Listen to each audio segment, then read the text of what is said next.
Take two, politics. Very short one. My political career started when I was at school. I was about 11 years old. I went in for the first year senior school school counsellor. I didn't win, but I got a few votes in my class.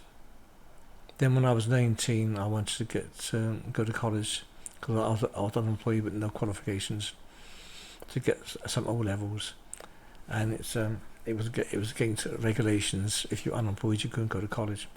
So I remember hitchhiking to London and trying to sort something out in London. I couldn't get anywhere there, so I saw the local Conservative parliamentary candidate, Christopher Ward, I believe his name was.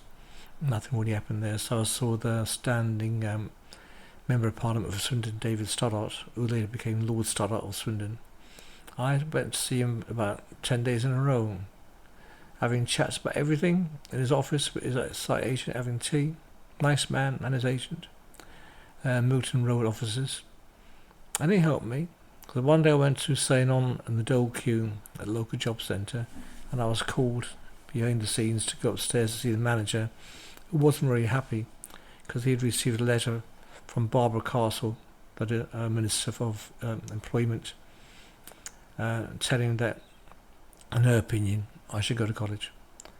So I did go to college, but I made an agreement with this man that if he finds me a job anyway, he did his best to get me a job. Wake up at 5 o'clock in the morning as a bus conductor.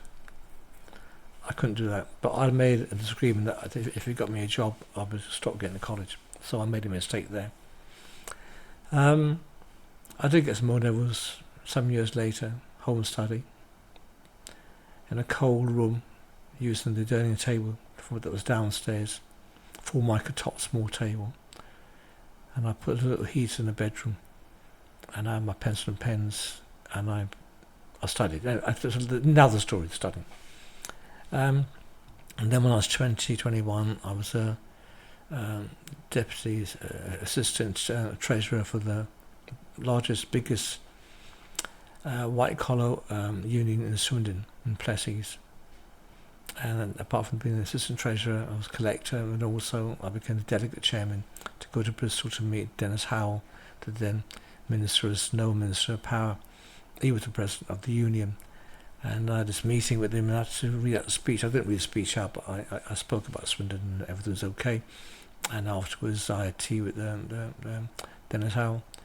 Then some years later, John Parder came to Swindon Work Opportunity Programme, where I was working along with Fred West, which is quite strange.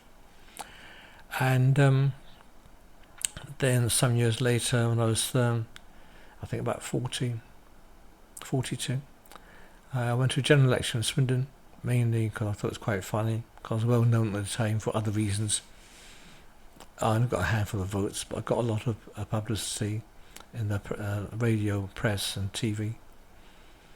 So that was an experience. And I think that's my politics, but I've been interested in politics all my life, and I'd like to do something now.